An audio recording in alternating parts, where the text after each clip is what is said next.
नमस्कार साथियों, गौरव ज्ञान धारा में आपका स्वागत है। आज आपकी एक और दुविधा दूर हो जाएगी। एक तो बुद्धि लब्धि के जो ये वर्गीकरण होता है, इसमें आप बहुत कंफ्यूज होते हैं, क्योंकि मैं भी होता था, तो मुझे पता है आप भी होते हैं कि कौन सा मंद बुद्धि में जाएगा, कौन सा प्रतिभावान में, कौन सा कैसे। तो ये सारा अब आपके लिए ये मैंने आसान करने की कोशिश की है। अब मैं इसीलिए पहले से नहीं बनाई, मैं आपके साथ में बनाऊंगा और आपको बताऊंगा आप इसमें कैसे इसका तोड़ निकाला जाए कि इसको अपन को सारणी बनानी सीखनी चाहिए। बिल्कुल आसान है एकदम, कोई समस्या नहीं होगी।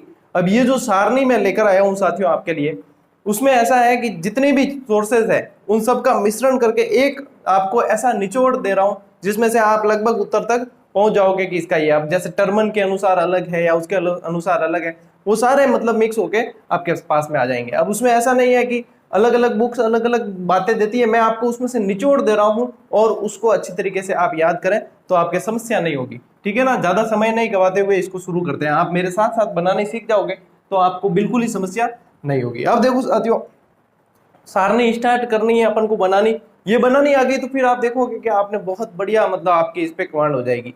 अब इसमें अपने बनानी है तो मेरे को सबसे पहले आप ये बताओ कि अपने जैसे दीपावली, होली दीपावली आती है तो अपने यहाँ राजस्थान में तो ये कल्चर, पश्चिमी राजस्थान में तो बहुत ज्यादा है, बाकी का पता नहीं, लेकिन पश्चिमी राजस्थान में बहुत ज्यादा है। छोटे छोटे बच्चे आते हैं ना, मारवाड़ी में क्या है तो धोग लगा हुआ है, फटाफट चरण स्पर्श करते हैं। चरण स्पर्श करने का उनका उद्देश्य ये होता है कि ये कोई ना कोई पैसे देंगे, तो छोटे बच्चे तो इसी उद्देश्य से करते हैं। अब जब तक उनको पैसे नहीं दिए जाते तब तक वो धोग लगाता ही रहता है ना।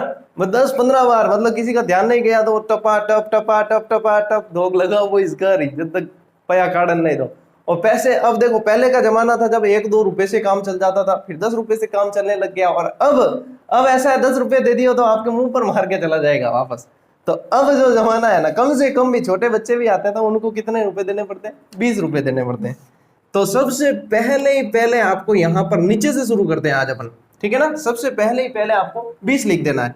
20 कितनी बार लिखना है? 2 बार लिखना है। 20 2 बार, साथ साथ बनानी सीख लेना है। बनानी सीख गए ना, आपका यहाँ पे काम पूरा हो जाएगा। 20 2 बार लिख देना है। फिर 50, ठीक है। फिर 70 भी 2 बार लिखना है। देखो 70 2 बार है, 20 2 बार है, 50 1 बार है, ठीक है। फिर 50 और 20 70 वैसे ही हो जाएंगे आपके, और 70 1 बार और लिखना है। इसके बाद में क्या करना है? इसके बाद कुछ नहीं करना है, इसके बाद गाड़ी चलने दो। 80 90 100 110 120 130 और 140। देखो 20 2 बार आ गए, 50 1 बार, 70 2 बार, फिर 80 90 100 110 120 130 140। ये तरीका बता रहा हूं मैं आपको। इसके बाद में क्या करना है? यहां तो कुछ नहीं करना है, यहां तो 140 से अधिक, ठीक है। यहां तो 140 से अधिक। अब यहाँ पे 9 9 जोड़ते जाओ इसमें, यानी कि 130 से 9 जोड़े तो कितने हुए? 139। यहाँ आ जाएंगे 129, यहाँ आ जाएंगे 119, यहाँ आ जाएंगे 109, यहाँ आ जाएंगे 89, यहाँ आ जाएंगे नहीं 99, सॉरी 90 है ना, 99। यहाँ आ जाएंगे आपके 89, ठीक है। यहाँ कितने आएंगे? 79। अब 79 यहाँ आ गया, 70 है तो 70, 79 यहाँ आ गया तो 79 यहाँ वापस आ नहीं सकता, तो यहाँ क्या करें? यहाँ से कम, यानी 70 से कम। तो 70 से कम है तो ये 70 तक, तो यहाँ आ जाएंगे 50 से 70 और 20 से 50, और यहाँ पे भी 20 से कम। इतनी सीख गए तो आपके लगभग आधा काम हो गया, समझ लो। इतना काम आप सीख गए ना तो बहुत ज्यादा आपके काम हो गया। अब तो पीछे बचा ही कुछ नहीं है, ठीक है ना। समझ गए? 2 बार 20, 1 बार 50, 2 बार 70, फिर चलने दो गाड़ी 80 90 100। बस आसान है। उसके बाद में 9 9 का अंतर लग देना अंदर। अब कई किताबों में ऐसे दे रखा होगा कि भाई इन दोनों को मिला कर दे दिया होगा 100 से या 89 से जो है 120, ऐसे करके दे देते हैं। जबकि मैंने सबका वर्गीकरण मिक्स करके और पूरा निचोड़ बनाया है, इसमें से लगभग आप उत्तर तक पहुंच जाओगे और आपके गलत नहीं होगा। अब क्योंकि जितनी पुस्तक है, जितनी बुक उतनी बातें। अब कई अभ्यर्थी तो यही ढूंढते रहते हैं कि देखो, एक कंपटीशन के दौर में वे लोग सिलेक्शन से दूर हो जाते हैं जो मतलब शिक्षक पढ़ा रहा है ना, उसके अंदर ये कौन सा गलत बताया, ये कौन सा सही बताया, इस चीज को देखने मतलब इस पर ध्यान देने वाले केवल वो सिलेक्शन से दूर होते हैं। क्यों? क्योंकि तैयारी करने के लिए विवादों से बचा जाता है। यानी डाउटफुल जैसे कोई क्वेश्चन है तो वो तो एग्जाम में नहीं आएगा, क्योंकि एग्जाम में डाउटफुल आएगा, उसका क्या असर होगा वो भी आपको पता है। तो इस चीज में नहीं पढ़े कि ये सर उस किताब में तो ये दे रखा है। अब कोई भी शिक्षक आपको, चाहे मेरी बात नहीं करा, कोई भी शिक्षक आपको गलत जानकारी देने की प्रयास बिल्कुल ही नहीं करेगा उसकी तरफ से। अब हो सकता है कि एक आध मानवीय भूल हो जाए, वो बात अलग है, लेकिन आप लोग के जैसे आप लोगों के पास में एक ही गाइड होती है, एक गाइड होती है, उसमें से आप देखकर आप उसको सही सिद्ध करने के लिए फिर और अन्य सोर्सेज जुटा लें।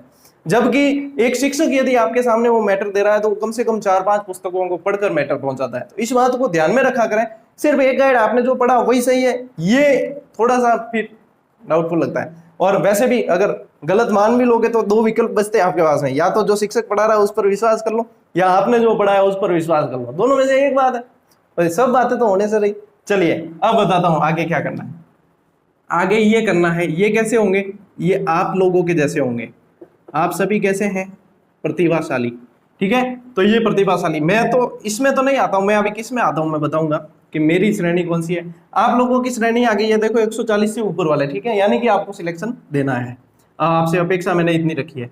अब इसमें कौन से आएंगे, इसमें आएंगे अति उत्तम, अति उत्तम, ठीक है। इसके अंदर कौन से आएंगे, तो इसमें आ जाएंगे आपके उत्तम, अति उत्तम के बाद उत्तम ही है। इसमें आ जाएंगे अच्छे, अच्छे आ जाएंगे, ठीक है। इसमें आ जाएंगे आपके औसत, उच्च, औसत उच्च। तो इसमें उच्च के बाद में निम्न, औसत, निम्न, ठीक है। फिर ये बहुत मोस्ट इंपॉर्टेंट है, ये पूछा जाता है। यहां आ जाएंगे आपके मंद बुद्धि, ये इंपॉर्टेंट है आपके। मंद बुद्धि 80 से 89 तक माना जाता है, हो सकता है किसी किताब में इधर उधर दिया हो, बाकी ये लगभग यही मानते हैं सारे राइटर या जो भी मनोवैज्ञानिक है, वो सब लगभग मंद बुद्धि को इसके अंदर मानेंगे, ठीक है। तो मंद बुद्धि के बाद में कौन से आएंगे, मंद बुद्धि के बाद में आएंगे हीन, फिर आएंगे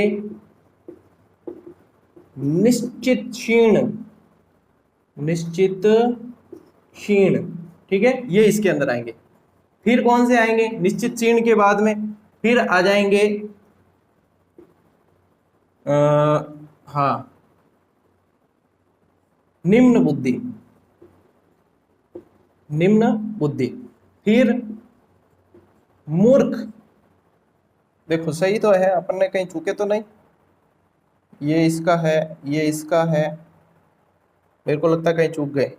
औसत यहाँ आ गए मंद बुद्धि तक, फिर इसके बाद में हीन आ गया 79, 70 से कम निश्चित क्षीण आ गया, 50 से 70 निम्न आ गया, 20 से 50 मूर्ख, सही है। और फिर आ जाएंगे महामूर्ख। ओहो, ये तो मतलब हद ही होगी महामूर्ख वाली। मैं देख लेता हूँ एक बार कैमरे में आपको सही दिख रहा है कि नहीं, एंगल सारी चीजें दिख रही है, ओके। नहीं पता चला कि नीचे वाला आपको दिख नहीं रहा तो फिर कैमरा सेट करना पड़े, है ना। तो ये चीज याद रखनी, देखो प्रतिभाशाली, अति उत्तम, उत्तम, अच्छे, औसत, उच्च, औसत, निम्न, मंद बुद्धि, हीन, निश्चित क्षीण, निम्न बुद्धि, मूर्ख और महामूर्ख, ठीक है। ये तो आ गए जीनियस, ये तो है आपके जीनियस। ये आ जाएंगे आपके सुपीरियर, वेरी सुपीरियर, अति उत्तम यानी वेरी सुपीरियर, वेरी सुपीरियर। ये आ जाएंगे आपके उत्तम यानी कि सुपीरियर, सुपीरियर के अंदर आ जाते हैं ये। और ये आ जाएंगे आपके ब्राइट, उत्कृष्ट, ब्राइट के अंदर आ जाते हैं। इस तरीके से ये थोड़े से ये है। अब ये जो है ना नीचे वाला, सबसे नीचे वाला, ये जिसको क्या कहा है अपन ने, महामूर्ख, इंग्लिश में कह दें अगर तो इसको कहा जाता है इडियट। मतलब आप बुद्धि वाले पढ़ी नहीं, जब टॉपिक जन ध्यान पड़ी हो कि अच्छा इडियट मतलब इतनी बड़ी बात हो गई, तो मतलब सब बड़ी गाली होगी इडियट। और ये छोरियां बहुत ज्यादा बोलिया करें कि छोरा तो इंग्लिश बोलने में थोड़ा कतराया करें, छोरियां थोड़ा बात होता है इडियट, नॉनसेंस, पता नहीं चलता है ऐसे। तो ये इडियट मतलब इतनी बड़ी गाली है, अरे यार कोई मतलब बोल दे इडियट, ध्यान रखना ये तो महामूर्ख, मतलब ये देख लो अभी इसमें मतलब अपना कहीं स्टैंड ही नहीं है अगर कोई इडियट कह दे तो, है ना। और मारवाड़ी में अगर इडियट ने देखे जाए तो कहीं क्या, मारवाड़ी में अगर मैं मारवाड़ी की बात करूं, मारवाड़ी में क्या बरगू, क्या बरगू है कि पश्चिमी राजस्थान वाला बिल्कुल अच्छी तरह बात समझला, ठीक है ना, कि बरगू किया करें या कहीं किया करें, या कहते हैं ढपोल संख। एक ढपोल संख किस्म के भी वो भी इसके अंदर आते हैं, ढपोल संख। या फिर इसको क्या कहते हैं, इसको कहते हैं पोंकड़ी चूक, कि पोंकड़ी चुकोड़ी है नहीं, इस चीज को ये मतलब ये मारवाड़ी जो समझते हैं ना उनके लिए तो मतलब वो अगर पढ़ने का तरीका जानते हैं तो मतलब पढ़ाई इतनी बढ़िया है। मैं तो ये कहता हूँ पढ़ाई करो तो आनंद से करो, पढ़ाओ तो भी आनंद से पढ़ाओ और पढ़ो तो भी आनंद से पढ़ाओ। पढ़ाई बोझ बनेगी नहीं, बिल्कुल यशपाल समिति आपके लिए फेवर में आ जाएगी, बोझ ही नहीं बनेगी बिल्कुल पढ़ाई, ठीक है ना। तो ये देखो बरगू क्या है, देखो है माँ मूर्ख इडियट कोई कहते हैं, ध्यान रखना इडियट बहुत बड़ी गाली है ना। इडियट बढ़िया कहो, हीन निश्चित सीन कह दे तब अट तक भी चाल जा। चलो अब आगे चलते हैं। अब ये जो साथियों वर्ग है ये 2% है, ये कितना है 2% है। ये आपके जो आता है इसके अंदर फिर ये आपके 7% है, 7% ये है। ये वर्ग आपके 16% है, ठीक है। और ये जो वर्ग है ये आपके 50% लोग ऐसे पाए जाते हैं। अब मुझे या तो आप इसके अंदर गिन लो, है ना, इसमें भी औसत उच्च वाले में तो आऊंगा नहीं मैं, इसके अंदर मंद बुद्धि के अंदर आ जाएगा मेरा, है ना, थोड़ा सा इसके अंदर गिन लेना आप। ये जो नीचे वाला है ये भी 2% ही है। अब आप डिसाइड कर लो आपको 2% कौन से में स्टैंड करना है। मैं तो आपको इनके अंदर मान रहा हूँ 2% के अंदर ऊपर वाले में, ठीक है। इसमें तो मान ही नहीं सकते, आप बहुत टैलेंटेड हो, ऐसी बात करनी भी सही नहीं है। ये जो होते हैं ये 7% होते हैं और ये 16% होते हैं।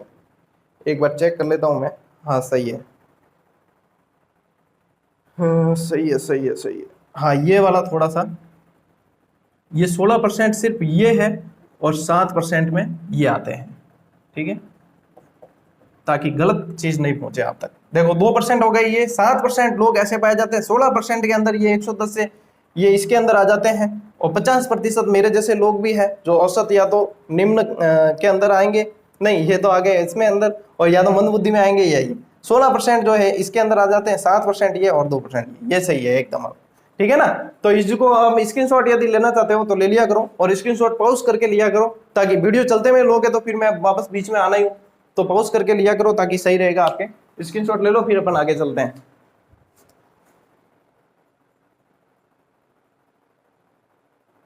ले लिया स्क्रीनशॉट, चलिए चलिए सारणी बनानी तो आपने सीख ली। अब इनमें से ये जो कुछ प्रतिपादक है ये अपन को याद रखना जरूरी है, और ये कंफ्यूजन होता है इनके अंदर मुझे पता है, ठीक है ना। तो इनको कैसे याद रखा जाए अभी याद करवाते हैं आपको, ठीक है। सबसे पहले प्रथम क्रियात्मक बुद्धि परीक्षण, शैगुइन ने दिया 1863, इतना इंपॉर्टेंट नहीं है, याद हो जाए तो ठीक है, नहीं हो तो भी कोई बात नहीं, ये पहली जो है इतना इंपॉर्टेंट नहीं है, ध्यान रख लेना। प्रथम क्रियात्मक जो है बुद्धि परीक्षण, प्रथम क्रियात्मक हो जिसमें क्रिया की जा सके, शैगुइन ने 1863, चलो इसमें इतनी बेजमारी की बात नहीं है। अब ये जो मोस्ट इंपॉर्टेंट है, बुद्धि मापन या बुद्धि परीक्षण का जन्मदाता किसे कहा जाता है। जन्मदाता यानी कि जिसने जन्म दिया, जिसने शुरुआत की। तो अपन यदि इंग्लिश के अल्फाबेट पर चलते हैं, सबसे पहले क्या आएगा ए और फिर क्या आएगा बी, यानी कि ए बी। शुरुआत किसने की, ए बी ने की, अमिताभ बच्चन ने नहीं, अल्फ्रेड बीने ने। ए बी अमिताभ बच्चन भी हुआ करे, ठीक है। अल्फ्रेड बीने ने 1905 के अंदर सबसे पहले शुरुआत हो गई, ठीक है। मानसिक आयु, अब जब शुरुआत की है तो शुरुआत बुद्धि की शुरुआत की है, तो मानसिक यानी कि यहाँ से बुद्धि से तो कुछ रिलेटेड होना चाहिए ना, तो मानसिक आयु का प्रतिपादक कह दें, जन्मदाता कह दें तो भी ए बी, क्योंकि बुद्धि की बात कर रहा है तो सबसे पहले शुरुआत की, तो मानसिक आयु चाहिए तो 1908 के याद रखना, और ये भी आपके ए भी आ जाएगा। बुद्धि लब्धि के प्रथम प्रतिपादक, अब बुद्धि लब्धि इसने तो कह दिया कि परीक्षण करना है, ठीक है, इसने कह दिया अल्फ्रेड बीने ने कि परीक्षण करना है, और परीक्षण करना है तो परीक्षण करने के बाद में कुछ नतीजा भी तो निकलेगा। तो नतीजा क्या निकलेगा कि अब परीक्षण इसने किया, अब ये परीक्षण करने के बाद में फिर घूमने लगे, परीक्षण करने के बाद भी ये नतीजा निकल गया। अब इस नतीजे को क्या नाम दिया जाए ये पता ही नहीं, इसका कुछ नाम दिया जाए पता ही नहीं चला, तो ये जो नाम देना था फिर इसका नाम बुद्धि लब्धि दिया गया, और बुद्धि लब्धि के प्रथम प्रतिपादक माने गए वह स्टर्न माने गए। कौन माने गए, स्टर्न 1912। यदि ऐसे याद नहीं हो तो ऐसे याद रखना, बुलस्टर, बुलस्टर, बुल यानी कि बुद्धि लब्धि और स्टर से स्टर्न बन जाएगा आपके, तो बुलस्टर याद रखना। बुलस्टर क्या है, बुद्धि लब्धि के प्रतिपादक 1912। अब बुद्धि लब्धि देखो, बुद्धि लब्धि का प्रथम सूत्र किसने दिया। अब ये तो इन्होंने तो मतलब पता लगा लिया कि बुद्धि का मतलब कोई टेस्ट करके कि ऐसे टेस्ट किया जाए, कोई क्रिया विक्रिया करा के कि ऐसे पता लगाया जाए, ठीक है ना, एक समझाने के लिए कह रहा हूं आपको, याद रखने के उद्देश्य से। फिर गए कि भाई अब इसमें कुछ ऐसी टर्म बिठाई जाए, कुछ ऐसा मतलब टर्म यानी कि कोई अवस्था इसकी फिक्स की जाए कि जिसके हिसाब से ये हमेशा मतलब हम तो चले जाएंगे, हमारे आने वाली पीढ़ी भी जो है इसको उस टर्म के अनुसार सॉल्व कर सके। तो ऐसी टर्म बिठाने वाले कौन थे, टर्मन थे, ऐसी टर्म बिठाने वाले यानी कि सूत्र देने वाले जो थे वो टर्मन थे, और इन्होंने सूत्र क्या दिया, MA/CA इंटू 100। वही है, कहीं देख लीजिए एक बार, ठीक है ना। अब ये बताते कि MA और CA, MA/CA जो है वो तो इनके यहाँ पे दिया हुआ ही था पहले। इस टर्मन ने क्या किया, इसमें इंटू 100 जोड़कर और फिर ये आंकड़ा बिठा दिया यहाँ पे। तो टर्मन यानी टर्म बिठाने वाला, सूत्र देने वाला कौन था, 1916 के अंदर टर्मन था। अब बात करते हैं मानसिक परीक्षण शब्द। मानसिक परीक्षण शब्द का प्रथम प्रयोग, मानसिक परीक्षण, फिर इन सब के जो परीक्षण किए इसने इसको कह दिया मानसिक परीक्षण। इसने क्या कह दिया, इनने बुद्धि लब्धि का ये सब बुद्धि मापन कह दिया, इसने कहा मानसिक परीक्षण। तो मानसिक परीक्षण याद रखना कैटल है 1890। अगर फिर ये ऐसे याद रख लेना कि मार्केट में ये शब्द कब आया, मार्केट यानी कि मानसिक परीक्षण कैटल 1890 के अंदर, ठीक है ना। एक तो ये बुलस्टर और एक मार्केट, दो ट्रिक यहां से आ गई आपके पास में। मानसिक परीक्षण का सबसे पहले 1890 कैटल, और भारत में बुद्धि परीक्षण का जन्मदाता मोस्ट इंपोर्टेंट, ठीक है ना। भारत में यदि आप एसएसटी वाले हैं और नहीं भी हैं तो आप सभी को यह ध्यान होना चाहिए कि भारत में उत्पादित की जाने वाली सबसे ज्यादा फसल कौन सी है, चावल है। खाई भी जाती है, चावल ही खाया जाता है सबसे ज्यादा, तो चावल है। और चावल को क्या बोलते हैं, राइस। यानी कि भारत में किसने किया, CH राइस, और सन भी याद हो जाएगा। CH राइस ने किया कब, 22 में किया। कब किसने किया, राइस ने। कब किया, 22 में। राइस ने किया 22 में, और भारत में करा है इसने सबसे पहले। और वैसे कौन है, बिने ने किया है। तो इसे क्या कहा जाता है, हिंदुस्तानी बिने, हिंदुस्तानी बिने भी कहा जाता है। किसको, CH राइस को हिंदुस्तानी बिने भी कहा जाता है। तो ये साथियों याद रखने बहुत जरूरी है। और ये मतलब आपको मैंने कोशिश की है कि बिल्कुल आपको वो चीज दी जाए जो आपको याद रखनी है, सारी ऑथेंटिक है, तो आप याद रख सकते हो इसको आराम से, और यहाँ से प्रश्न बनने की बहुत ज्यादा संभावना रहती है, ठीक है ना। अब अपन चलते हैं आगे बुद्धि परीक्षण की तरफ कि कौन से क्रियात्मक है, कौन से व्यक्तिगत है, कौन से सामूहिक है। उसकी तरफ मैं आपको एक सारणी बनाकर दे देता हूँ, बता देता हूँ, बढ़िया समझा देता हूँ, जिससे आपके वो कभी जो डाउट होते थे एक दूसरे में अंदर घुसते थे वो नहीं होंगे, ठीक है ना। इसको आप नोट कर लेना अच्छे तरीके से। तो साथियों आपको पता है कि बुद्धि के जो परीक्षण है इसमें तीन, वैसे दो तरह के, शाब्दिक और अशाब्दिक, और उसमें भी फिर तीन तरह के आते हैं। एक तो व्यक्तिगत जो पर्सनली लिया जाता है, सामूहिक जो मतलब समूह के तौर पर लिया जाता है, और क्रियात्मक, क्रियात्मक दोनों के अंदर आ जाता है, व्यक्तिगत भी हो सकता है सामूहिक भी हो सकता है, ठीक है ना। तो शाब्दिक परीक्षण उन लोगों के लिए होते हैं जो पढ़े लिखे हैं, जो पढ़ना लिखना जानते हैं, साक्षर है उनके लिए। तो वो मतलब शाब्दिक होंगे, शब्द होंगे उसके अंदर, उनको पढ़ पाएंगे वो अच्छे से और उनको कर सकते हैं। अशाब्दिक किसके लिए होंगे, जैसे कोई मंद बुद्धि है या जो पढ़ने लिखने में अक्षम है, जिसको जो अनपढ़ है, पढ़ नहीं पाते, उनके लिए जो है अशाब्दिक परीक्षण। और फिर सामूहिक और व्यक्तिगत तो मैंने आपको बता दिया। अब इसमें क्या होता है, प्रश्न बनते हैं कि इसमें से कौन सा शाब्दिक है, कौन सा अशाब्दिक, कौन सा व्यक्तिगत है, कौन सा ये, इस तरीके के। इसके अलावा जैसे डिटेल वाले तो प्रश्न बनते हैं, आपने पढ़ रखे हैं, लेकिन मैं जो क्लासेस लेके आता हूँ वो आपके कंफ्यूजन से संबंधित होती है, और कंफ्यूजन को दूर करने की इसमें भी मैंने कोशिश की है। इस समय जो मैं आपको ये जो दे रहा हूं मैटर, वे लगभग पूरा परखा हुआ है। लेकिन किताबें मैंने बताया जितनी किताबें उतनी बातें, पहले जितने मुंह उतनी बातें होती थी, अब जितनी किताबें उतनी बातें। तो किसी में कोई जो है पब्लिकेशन वाला कोई किसी दूसरे में दे देता है, कर देता है, तो वो आप अपने स्तर पर देख लेना। मेरे हिसाब से ये सही है और सही देने की कोशिश कर रहा हूं, ठीक है ना। तो शाब्दिक परीक्षण के अंदर यदि आपको पूछा जाए, बिने साइमन परीक्षण, स्टैनफोर्ड बिने परीक्षण, वेस्लर वैल्यू टेस्ट, बर्ट के तर्क शक्ति परीक्षण, ये सब इसके अंदर। लेकिन इसको फिर मैंने व्यक्तिगत कैटेगरी में डाल रखा है। देखो ये व्यक्तिगत परीक्षण है, ये वाले सारे शाब्दिक है और व्यक्तिगत है, ठीक है, एक category. Army alpha test, army general test, Terman मानसिक योग्यता परीक्षण, डॉक्टर सोहनलाल बुद्धि परीक्षण। अब इसमें मोस्ट ऑफ तो आपको ऐसे ही पता चल जाएगा जैसे कि ये सामूहिक है, ठीक है ना। एक तो शाब्दिक है और सामूहिक है। कैसे पता करना है कि आर्मी, और इसमें ग्रुप की भावना पहले ही दिखेगी। आर्मी क्या होती है, सेना होगी। आर्मी का मतलब क्या होता है, सेना होती है। तो सेना मतलब एक दो होगा नहीं, बहुत जने होंगे। तो ये आर्मी अल्फा, आर्मी जनरल, ये जो है सामूहिक में ही आएंगे। ये देखो आर्मी, यहाँ पे आर्मी बीटा भी है, तो ये सामूहिक के अंदर आ जाएंगे, ठीक है ना। टर्मन मानसिक योग्यता, मानसिक योग्यता यानी कि बहुत सारे अंदर योग्यता होगी, वो मानसिक योग्यता, ये भी इसके अंदर। सोहनलाल बुद्धि परीक्षण, ये भी आपके सामूहिक में आ जाएगा और व्यक्तिगत के अंदर, शाब्दिक के अंदर आ जाएगा, ठीक है ना। अशाब्दिक के अंदर क्या होंगे, अशाब्दिक के अंदर मोस्ट ऑफ क्रियात्मक परीक्षण होंगे, ठीक है ना। और ये क्रियात्मक परीक्षण यानी कुछ ना कुछ क्रिया दी जाएगी, करने की कोई ना कोई एक्टिविटी दी जाएगी। तो चित्रांकन परीक्षण, ठीक है ना, चित्र से क्रिया ही करनी है, चित्र पूर्ति, ये भी क्रिया है। वस्तु संयोजन, ये सारी क्रियाएं हैं, ये देख लेना। अंक प्रतीक, पोर्टियस का बुलबुलिया, भाटिया का बैटरी परीक्षण, इसमें तो 3-4 परीक्षण मिक्स है। और शिकागो का, ये अब सामूहिक है, ये तो व्यक्तिगत है, ठीक है, एक एक पर्सनली दिया जाएगा। ये सामूहिक है, शिकागो अशाब्दिक परीक्षण, पिगन का अशाब्दिक परीक्षण, Cattell culture free test, army beta परीक्षण और पिंटनर पैटरसन, ये पिंटनर पैटरसन, ये भी आपको ध्यान रखना है। अब ये देखो, ये इस सारणी को अच्छी तरीके से आपको याद कर लेनी है। मैंने बिल्कुल आपको अलग अलग करके दे दिए हैं, आपकी किताबों में लगातार लिखे हुए होंगे भले, लेकिन आपको सुविधा के हिसाब से मैंने आपको इसको छटनी करके दे दी है। ये एक सरल तरीका हो गया आपको याद रखने का। बस इसको याद रखना, इस सारणी को बनाकर व्यवस्थित अच्छे से याद कर लेना। जैसे ही प्रश्न एग्जाम हॉल में आएगा वैसे की वैसे ये सारणी आपके सामने आने लग जाएगी। सिर्फ स्क्रीनशॉट लेकर रखने से कुछ नहीं होगा, नोट करने पड़ेंगे और पढ़ना पड़ेगा, वापस पढ़ना पड़ेगा। ऐसे नहीं गुरुजी वीडियो तो देखियो पर थोड़े दिन बाद भूल गया, पढ़ना वापस जरूरी है। सिर्फ समझ लिया आपने अच्छी तरीके से, उसको इजी बना दिया, लेकिन उसको वापस याद रखने के लिए पढ़ना तो पड़ेगा, दोहराना आवश्यक है, ठीक है ना।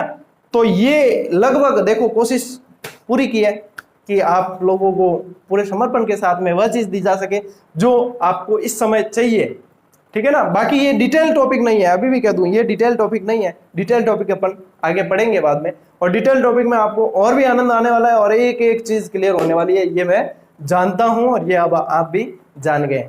तो साथियों, स्क्रीनशॉट लेना है क्या इसका भी, ये तो जरूरी है ना। चलिए तो स्क्रीनशॉट ले लीजिए, अपन मिलते हैं अगली क्लास में, तब तक के लिए राम राम, जय हिंद। स्क्रीनशॉट का समय दे रहा हूं।